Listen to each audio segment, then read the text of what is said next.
Hello, hello, hello, and welcome to today's episode of Her Version. This podcast is dedicated to sharing stories of struggle to triumph, a platform that allows individuals to tell their truth in order to inspire and uplift others. For those of you that are new to this podcast and like content like this, make sure you hit that subscribe button. Make sure you follow, like, and share. I am your host, Sabrina Victoria. Let's jump right in.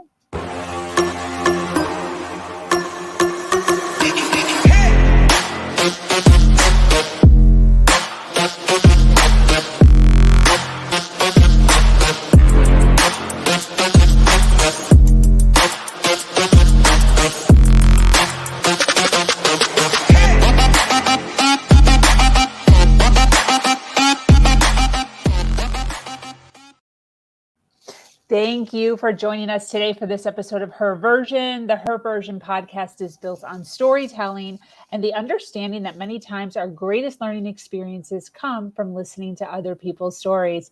Today, I'm speaking with an amazing woman named Nelia. Is that how I pronounce that? Yes, Nelia is perfect. Yes. All right. Nelia lost her father in 2005 and at that moment made a promise to herself to live differently.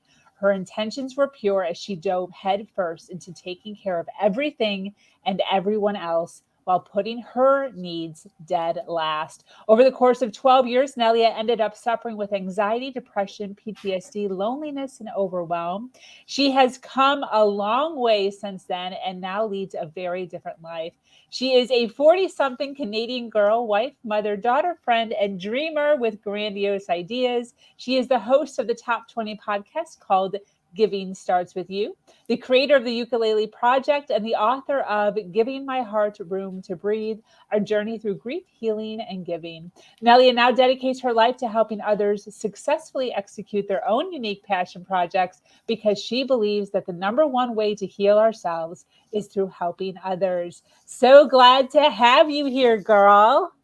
I'm so happy to see you again, Sabrina. How are you today? I am doing fantastic. I That's great. we had such a great time hanging out on your podcast.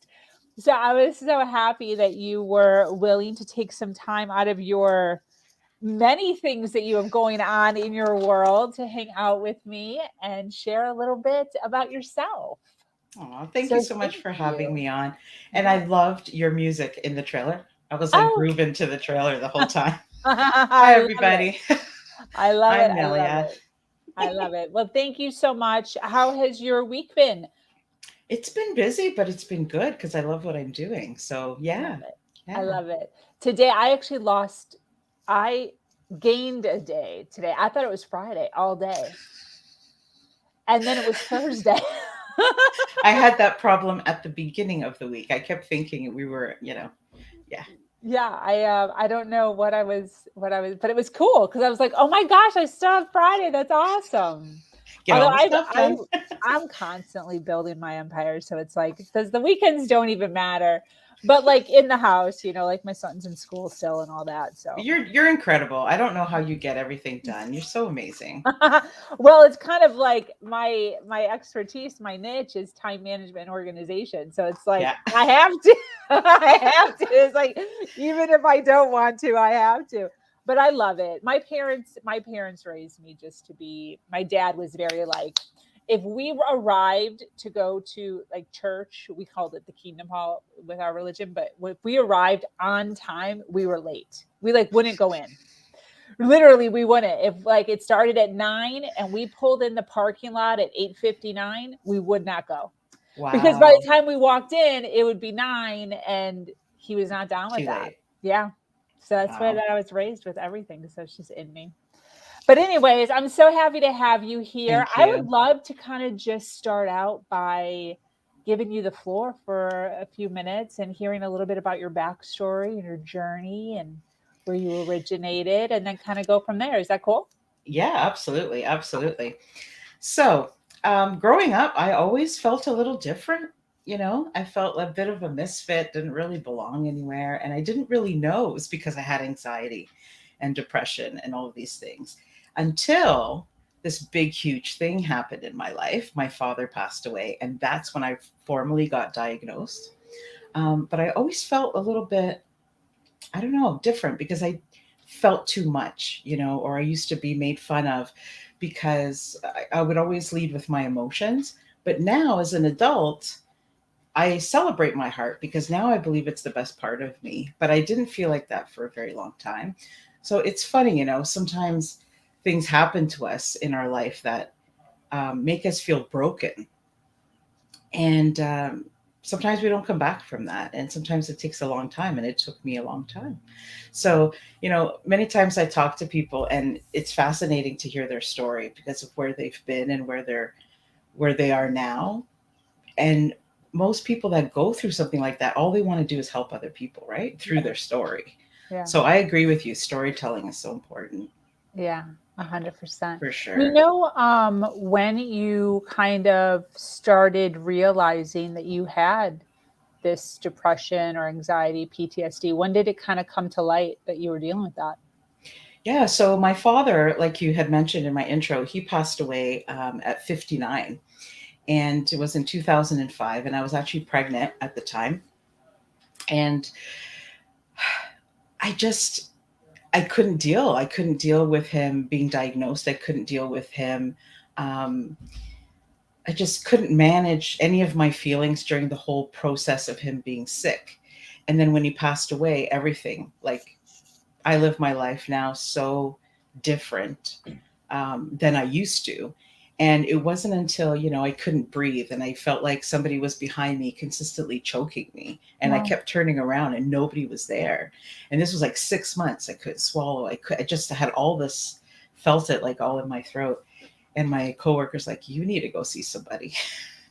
And I finally went, and my doctor, he says to me, Nelia, he goes, I've known you for about 10 years now, and you have never felt the back of that chair when you come in here. And I'm like, what do you mean? Yeah. What And does he that says, mean? you're always like sitting on edge, like through the whole appointment. Oh, that's a good And observation. he's like, I think I know why you're here. And he's like, you have this. And I was like, oh, yeah, no. People who have anxiety are people who are constantly worried about something. I said, I'm not worried about anything. And he's like, yeah, that's not it. It's not just people who are actively worrying about something. And, I had to take some medication and I started like learning about what I needed to do. But it was a relief for me because it wasn't until I knew what the name was for it, right? Because I didn't really know much about it. I'm like, oh, that's what it is. And I started to learn about myself and learn about things that I was really relieved. So next time I went to see my doctor, I sat in the back of the chair, right? He's like, you look a little more relaxed. Oh, I love it. But yeah, he nailed it. And all my friends knew it, my family knew it. I had no clue. So for Wow. me, it was so important that somebody said to me, hey, I think this is what you have. Now, I mean, so many people are talking about it, but I know. yeah, Yeah. which is great. I know. Yeah. I totally agree. That's one of the things I'm actually appreciate. I didn't know when I started this podcast that more people, I thought I was going to have to be pulling teeth. I was Mm, like, all like, hey, do you think maybe? And it's been great. The people that are, not everyone is willing, but yeah. there is people that are willing to talk about their story and even their medication openly, which is really cool. Mhm. And that's okay if they're not ready, but one day Oh the yeah. hope is they will be, right? Yeah, yeah. And it's So, not for everybody to tell their story. Some yeah. people And are, that's yeah. yeah, and that's one of the reasons I started my show was because, I'm talking on here right now and everything, but if you knew me a few years ago, I would be so uncomfortable right now, like talking to people. And, I'm the last person who wants to go to a party and be around all these people. But when I'm talking about things that mean something to me and I Yeah. know can help other people, then I don't care about what I look like, what I sound like. Just do it, right? Because Yeah. it's not about you, right? It's about somebody else. So wait a minute, wait a But minute. So this wasn't your thing. So then what made you yeah, start? Like, were you yeah. challenging So, yourself or what? well, there were a lot of things I wanted to talk about, and I always felt that I wasn't allowed to. Yeah. And then I'm like, you know what? I don't know. It was part of my healing. Yeah, I had to force myself. But in doing the show, why a podcast, right? Sometimes people ask me, and it was a podcast that saved me. And I Wow. wish I could remember the name of it because it wasn't just one or two, but you know, when you're reading, like when you go to a bookstore and you pick up a self-help book, or even as a teenager, I used to do that. But I used to cover it with like paper so nobody could see. So I used to, be on the Toronto subway. I'm in Canada. And I used to cover it so people didn't see, oh, the crazy girl or whatever the title was, right? Yes, So it's yes. like, oh my God, you're going to think I'm broken. There's something wrong with me. There's no way I need people to see the cover. And Yeah. so it would just make people more interested. So they would kind of look over and I'd like shut the book. I was so self conscious. And so I used to listen to podcasts because I'm like, nobody can hear what I'm listening to. I just put Yes. my headphones in, whether I was like huddled in a corner crying my eyes out. I'm like, okay, I want to hear about more depressed people because it's true. When you're in that state, you don't want somebody to cheer you up sometimes. Sometimes you just want to hear that there's other people that feel like you. Yeah. So sometimes when I was feeling that way, I would just listen to something like that and it would just help me. And nobody needed to know. They thought I was listening to music or Yeah. I'm like, you know what? I want to do that. I want to be somebody's safe place with the podcast that they can just pop it in. I know that might sound silly, but for me, that was my journey, right? Yeah, I don't know. I And here love we are, it. I two years love later. it. 2 Yes. years later, and I've met so many incredible people and listened to Wow. so many incredible stories. Like, it's amazing. Yeah. Absolutely. Definitely, definitely. So during this journey and all the things, the ups and the downs that you've been through, what do you think is the biggest challenge that you've Yeah. endured? Um, so I had never seen anybody pass away before. Um, and yes, my father passing away was huge. But what kept me in, so for 12 years after he passed away, I couldn't talk about it. I cried, but alone.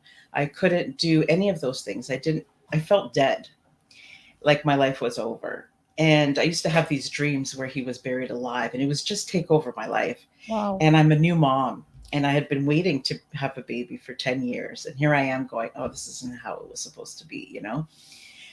But it wasn't him passing away. I realized later it was all the suffering that took place, and I was his caregiver. That's what I couldn't deal with. That's why I couldn't talk about him. I couldn't. So my dad was a musician, but I couldn't hear his songs. I couldn't, if I heard a recorded, because he had a lot of like recorded videos and things. If I heard his voice, I would ask everybody to turn it off. Like I just couldn't hear it. Wow. But at the same time, yeah, I had this huge fear that I would forget the sound of his voice. So I was kind of like conflicted. I was like, oh Yes. my God, I don't even know what he sounds like anymore. And that used to make me very sad.